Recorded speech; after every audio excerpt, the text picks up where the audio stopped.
Cette deuxième édition du Salon Innopolis, riche en nouveautés, a été placée sous le signe de la transformation des villes et des territoires.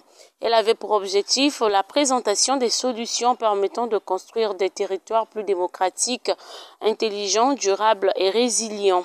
Ce salon avait réuni du 20 au 21 septembre dernier plusieurs parties, parmi lesquelles les leaders de l'innovation territoriale, les collectivités territoriales, les aménageurs, les fédérations et associations professionnelles, les entrepreneurs ainsi que des journalistes. Au menu de ce salon, un programme pointu et varié avec animation, conférences, rencontres et échanges autour de 6 thèmes, à savoir l'aménagement urbain et environnement, la mobilité, la gouvernance locale, la sûreté et la sécurité, la transition énergétique ainsi que la transformation numérique. Ce dernier thème qui a été l'une des causes de la présence du ministère congolais des postes, des télécommunications et de l'économie numérique dans ce salon de l'innovation des villes et des territoires en installant un stand. Dans cet espace d'exposition des Congolais, les images parlaient d'elles-mêmes. Plusieurs produits ont été présentés, parmi lesquels le timbre électronique, les actions du gouvernement sur le numérique, le cheval de bataille du président de la République Denis Sassou Nguesso, notamment avec le CGLX, qui est le point d'échange Internet du Congo, le timbre électronique, une redevance que l'on paye par les factures de services d'eau, d'électricité, de supermarchés et autres, ainsi que le projet central African Backbone qui consiste à interconnecter les pays d'Afrique centrale en un seul à fibre optique. Tout se passe bien, le stand a attiré beaucoup de monde. Nous avons montré à nos visiteurs l'importance ou encore les efforts que fournit notre chef d'État dans le domaine des télécommunications et du numérique.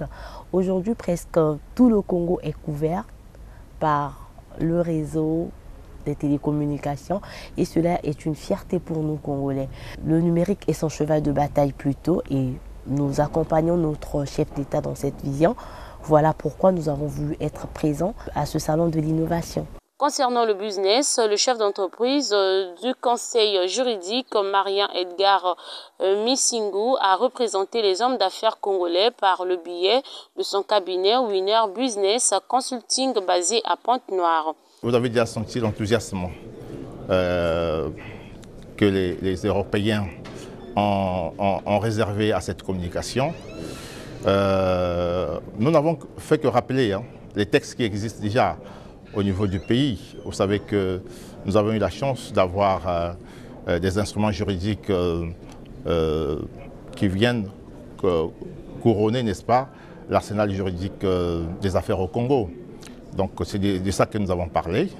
Mais nous avons surtout parlé du cabinet Winner Business Consulting, qui est un grand cabinet d'affaires qui est en train de se déployer au niveau de l'Afrique centrale, qui aujourd'hui a ouvert ses portes ici à Paris.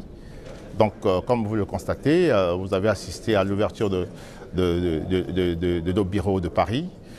Nous sommes venus aussi pour ça. Et profitons donc de cette invitation. Nous avons passé en revue toutes les questions juridiques, fiscales et les questions liées à la charte des investissements du Congo-Brazzaville. La diaspora congolaise et les autres diasporas et les Européens que vous avez vus partout, ils ont été très satisfaits, très flattés par cette communication. Vous l'avez constaté. Aujourd'hui, la destination Congo n'est plus méconnue du public français. Vous avez constaté que beaucoup d'entrepreneurs, beaucoup de chefs d'entreprise sont venus après vers moi pour poser d'autres questions, pour solliciter des cartes de visite, parce qu'ils ont promis venir au Congo pour investir. Voilà. Le but, nous pouvons dire d'emblée que la mission a été accomplie. La mission a été accomplie, nous sommes venus faire notre part et nous pensons qu'en notre qualité de conseil juridique, en notre qualité de directeur et gérant d'un cabinet privé, d'un cabinet d'affaires privé, nous sommes venus faire notre part. Le salon Innopolis est coordonné par une équipe dynamique dont Lionel Léon en est le directeur. Il a créé ce salon pour proposer aux collectivités et entreprises un salon dédié à leurs enjeux. Le projet s'est concrétisé grâce au travail d'une équipe spécialisée en événementiel. C'était notre deuxième édition. La première édition s'est passée juste après le confinement. Cette deuxième édition a rassemblé encore plus d'acteurs. 4000 décideurs publics et privés, donc des maires, des présidents de région, des représentants ministériels et des ministres qui se sont déplacés. 150 entreprises plus une quarantaine d'institutionnels et des médias. Et c'était un très grand événement autour du développement des villes. Sur nos attentes, on attend qu'il y ait beaucoup de contacts entre les différents acteurs. Aujourd'hui, comme vous le savez, il y a pas mal de mutations dans les villes. Il y a beaucoup de solutions numériques qui sont intégrées dans le fonctionnement des villes. L'aménagement du territoire est remis en question également. Les maires ont pu rencontrer des gens qui vont leur permettre d'améliorer la qualité de vie de leurs habitants, d'améliorer la qualité des infrastructures également grâce à ce rendez-vous. Et sur la partie Afrique, on a eu 15 délégations qui se sont déplacées, le Niger, le Cameroun, les RDC avec une forte délégation. On est ravis d'avoir Télé Congo également. On a eu un seul acteur privé qui s'est déplacé, qui a représenté Brazzaville. On regrette l'absence du maire qui était prévu ici, mais pour l'année prochaine, on aimerait bien aller plus loin avec l'Afrique. Beaucoup d'institutionnels ont travaillé avec les pays africains. La Banque publique d'investissement a été représentée pour accompagner les villes africaines dans leur mutation. Et donc on attend, pour répondre à votre question, qu'il y ait des choses concrètes qui suivent après ce salon. Donc on laissera les acteurs, les experts continuer leur travail. Nous avons eu l'occasion de partager les expériences avec les autres, de voir ce que les autres font pour le développement de leur territoire. Et ce que nous aussi nous pouvons faire, surtout pour mettre fin à cette question d'isolement, j'allais dire d'enclavement, parce que nos territoires sont enclavés, faute d'infrastructures, des transports, des communications, des télécommunications, et voir aussi dans quelle mesure, parce que moi j'ai vu le ministère numérique, comment est-ce que le numérique peut répondre à ces besoins de connectivité, de partage d'informations, mais en même temps d'accélérer la croissance économique, de participer à l'inclusion sociale et en même temps aussi un peu à l'unité du territoire national. Donc vraiment, on a eu l'occasion de voir les opérateurs économiques qui proposent de belles choses, les territoires français, autres, et même africains, parce qu'il y a des villes africaines qui sont ici, qui ont fait des présentations et qui ont montré comment est-ce qu'ils ont trouvé des solutions aux problèmes que nous avons de la démographie, des manques d'infrastructures et autres. Donc pour moi, c'est positif, c'est de belles impressions, et donc j'essaie en rentrant ce que je peux partager comme information et comment est-ce qu'on peut améliorer nos différents programmes de développement. Donc à Aquasis, nous sommes éditeurs de solutions de gestion des données sur l'eau. Donc ça nous permet d'avoir des données qui permettent d'avoir la qualité de l'eau et le niveau de disponibilité des ressources. Donc pour les collectivités, ça leur permet d'anticiper les périodes d'étiage, et cette année ça a été critique avec les phénomènes de sécheresse qui ont induit des problèmes de qualité de l'eau. Donc ils ont besoin de communiquer auprès des élus, des commissions et aussi du grand public. Donc nos solutions facilitent l'acquisition de ces données. Donc ça leur permet d'avoir des tableaux de bord, des indicateurs en temps réel pour après communiquer avec tous ces éléments. Et sur ce salon, ce qui est intéressant, c'est que traditionnellement on trouve beaucoup de rencontres avec des hydrogéologues, des exploitants d'eau potable. Là, on arrive à croiser également avec des élus, des services techniques, des mairies qui ont besoin de ces infos-là et qui ne savaient pas forcément à qui s'adresser. Donc nous avons pu nouer des contacts que nous ne trouvions pas sur les autres types de salons. Donc en fait, nous, ce qu'on va faire, c'est qu'on va tout simplement utiliser des données spatiales. Donc on travaille avec Airbus Defence and Space, je ne sais pas si vous voyez derrière, donc ces données-là, donc ces images en fait satellites, on va les fusionner avec d'autres images, donc les images des drones par exemple et autres appareils volants, pour avoir en fait tout simplement vraiment une qualité de haute précision pour les utiliser dans notre SIG. Parce que nous, du coup, on vend un logiciel, donc c'est-à-dire un système d'information géographique, pardon, je vais y arriver. Donc qu'on vend ça en fait aux États, aux collectivités, etc. Donc on est basé sur, on est sur 3 secteurs. On est sur le secteur de la sécurité, sûreté et défense.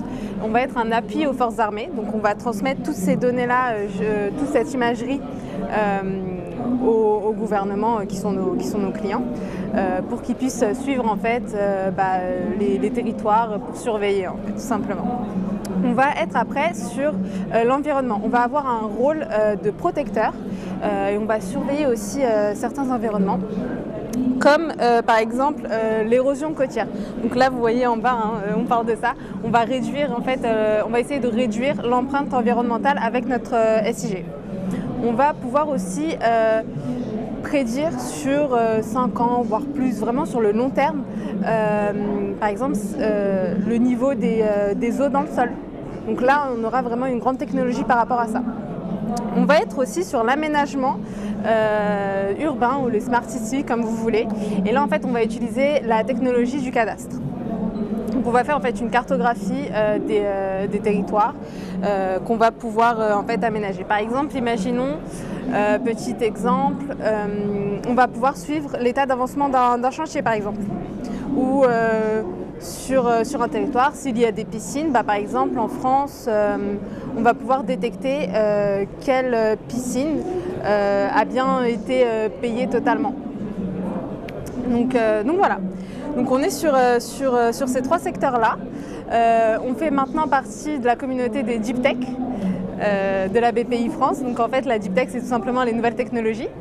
Et voilà, et on essaye de se développer vraiment à l'international. Et voilà. Port Alu Marine existe depuis 40 ans.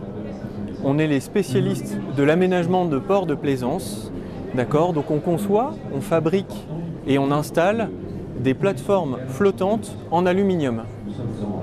En France, mais aussi à l'étranger. 20% des projets que l'on réalise se font en France, 80% restants à l'étranger. Et hier a eu lieu le lancement d'une nouvelle activité dédiée à l'aménagement du territoire sur l'eau.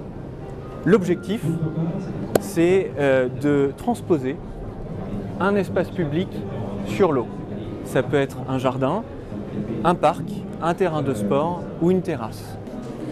Je peux vous présenter en 2 mots déjà ce qu'est l'ADEME. Donc, nous sommes l'Agence nationale de la transition écologique, l'Agence française de la transition écologique. Donc, nous avons une première mission d'expertise qui est vraiment de capitaliser l'expertise sur à peu près tous les domaines de l'environnement, que ce soit l'énergie renouvelable, efficacité énergétique, mais aussi qualité de l'air, sites et sols pollués, ville durable, qui est le sujet aujourd'hui sur ce salon. Donc, une mission d'expertise, on capitalise l'expertise française sur l'environnement. Une mission de financement, on va financer des projets qui vont dans le sens de la transition écologique. On finance des entreprises, des collectivités. Également, on a des conventions avec des associations pour les subventionner, les aider à se développer. Donc expertise, financement et également accompagnement. On va mettre à disposition aux entreprises, aux collectivités, aux associations des outils qui leur permettent d'accéder, de comprendre le sens de la transition écologique. Moi personnellement, je représente le Club ADEME International, qui est un club d'éco-entreprises françaises innovantes qui souhaitent développer ou qui développent déjà des parts de marché à l'export. Donc généralement ce sont des PME, des petites entreprises mais qui ont des fortes innovations pour la transition écologique que l'ADEME suit et qu'on supporte à l'étranger.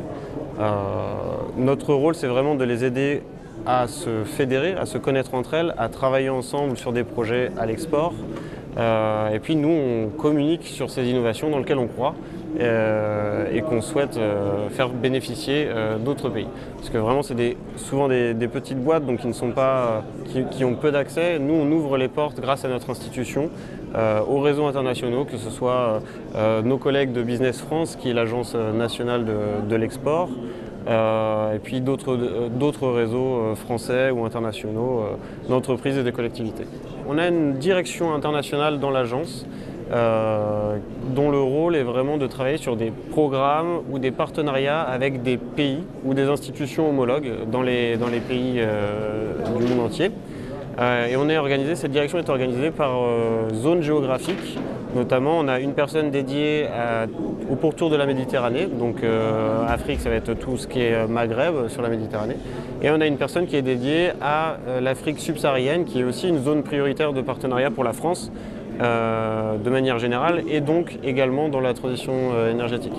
Là, sur ce salon, on a ma collègue qui travaille sur la ville durable, sur les échanges internationaux sur la ville durable, a accueilli une délégation de CGLU Afrique, qui est une association de gouvernements locaux africaines, qui sont venus ici pour prendre des idées pour les villes de demain en Afrique, et également ils ont un rôle de formation auprès des collectivités africaines, ces gens-là. Donc ce sont des Africains, mais qui prennent des compétences un peu partout et qui le restituent aux collectivités africaines sous forme de formation. Voilà. Aujourd'hui, je suis venu présenter spécialement une solution d'éclairage public solaire.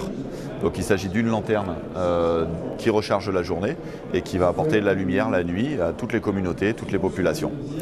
C'est quelque chose d'ultra simple à utiliser puisqu'elle ne nécessite pas de câblage et on va pouvoir la planter à peu près n'importe où et amener la lumière instantanément à n'importe quel quartier qui est plongé dans le noir.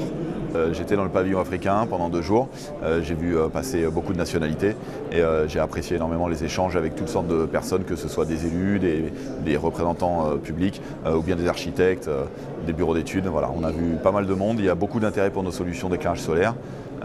Donc je recommande ce salon. Il y a énormément de besoins pour ce type de solution sur tout le continent africain où on a beaucoup de soleil et peu de réseaux électriques.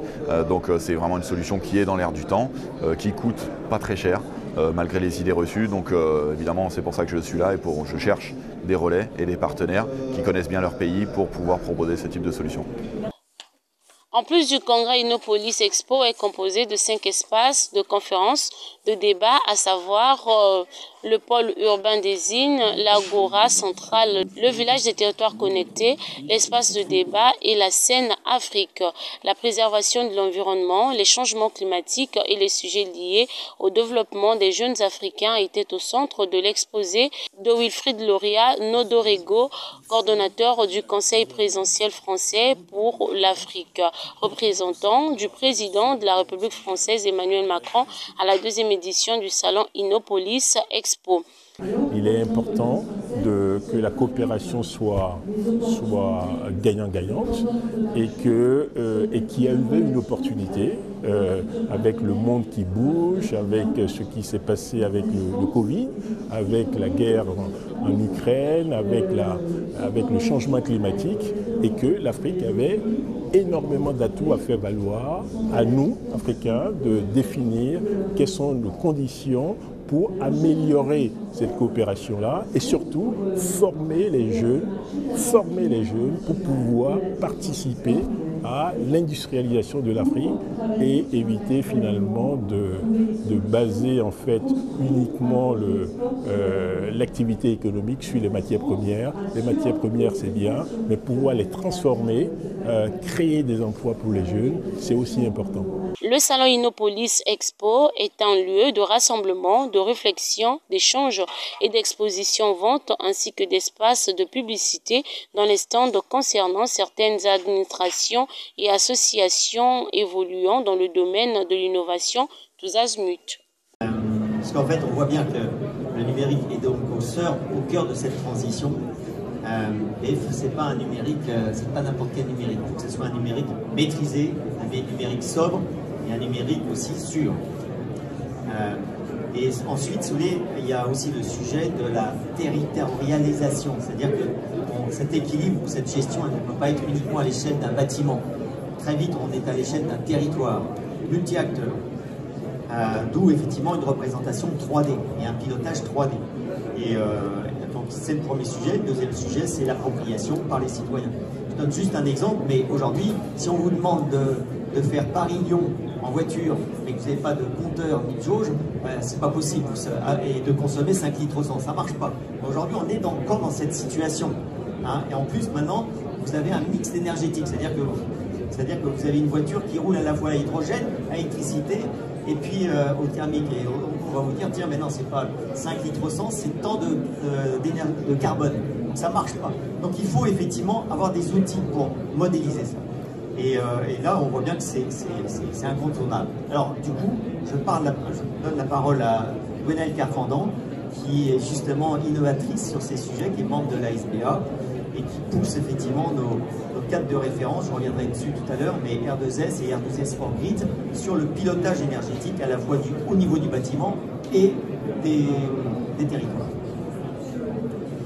Merci à tous, oui, merci pour aussi cette transition qui va permettre de bien comprendre notre sujet, parce que démocratisation, effectivement, il faut permettre à tout à chacun en fait de faire son test sur ces bâtiments. Il y a beaucoup de gens qui sont propriétaires de bâtiments, les collectivités sont aussi propriétaires de bâtiments, et donc il y a un capital énergétique potentiel grâce au photovoltaïque. Et donc ce qu'on propose à travers notre application, donc nous aussi on a un stand au 622, là c'est juste derrière vous, vous allez nous voir tout à l'heure pour la démo. Donc en fait, nous ce qu'on propose en fait, c'est justement c'est cette démocratisation tout azimut, France entière, que si vous êtes propriétaire d'un bâtiment, testez votre bâtiment et faites en sorte qu'il devienne une source de revenus pour vous déjà, et qu'en plus, non seulement il va alimenter votre bâtiment, mais il va alimenter votre voiture si vous en avez une voiture électrique.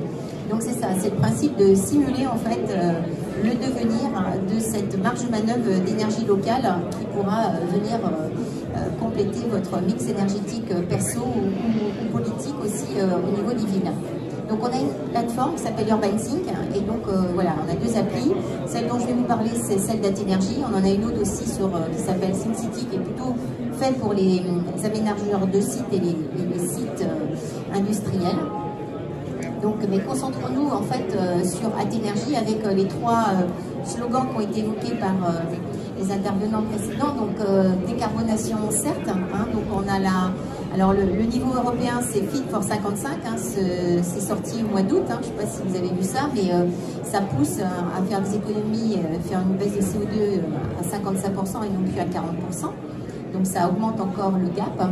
Et après, vous avez la RE 2020 qui sort, le décret tertiaire, etc. Donc ça, c'est une pression réglementaire, la conscience collective qui vient, parce qu'on est tous très nombreux aujourd'hui, on en est la preuve, incarnée, et la décentralisation qui est capitale, parce qu'en fait, il faut rendre cette énergie-là disponible tout de suite et la maîtriser. Et pour la maîtrise, eh bien, il faut passer par la phase digitalisation proche de chez soi, et donc avoir cette capacité en fait de faire ses propres scénarios tout seul en ligne. Et c'est ce que nous proposons. C'est un outil d'aide à la décision qui permet de faire des bâtiments une source de revenus, mais qui permet aussi de simuler votre neutralité carbone. Donc on a 25 indicateurs qui permettent en fait de jauger la technique, le financier et la décarbonation. Donc vous pouvez calculer votre empreinte écologique, votre empreinte énergétique et ensuite scénariser. Donc vous pouvez le faire en bâtiment solo, mais vous pouvez le faire aussi à l'échelle d'un quartier. Donc c'est intéressant aussi pour les aménageurs et c'est intéressant aussi pour finalement les foncières. C'est intéressant aussi si vous êtes un collectif de riverains, vous pouvez aussi le raisonner à l'échelle d'un collectif de riverains. Donc cette capacité en fait de simuler rend les choses, comme je disais, très démocratiques et très pédagogiques. Il suffit de s'abonner pour faire le test. Donc vous êtes sur une géolocalisation évidemment du bâti. Donc vous tapez votre adresse, vous localisez votre bâtiment. Il va se mettre en 2D ou en 3D. Et donc ensuite vous allez pouvoir rentrer les informations pour pouvoir situer votre bâtiment. Donc là vous le voyez qui se situe. Donc évidemment, c'est un algorithme qui a été développé suite à une R&D, a été financé aussi par la région Bretagne, parce que nous, on est à Rennes, hein, mais on travaille France entière. Et nous avons été également soutenus par la BPI pour développer cet outil, qui a été labellisé par le pôle Images et Réseaux, pôle de compétitivité breton et national, et aussi par le programme SMILE.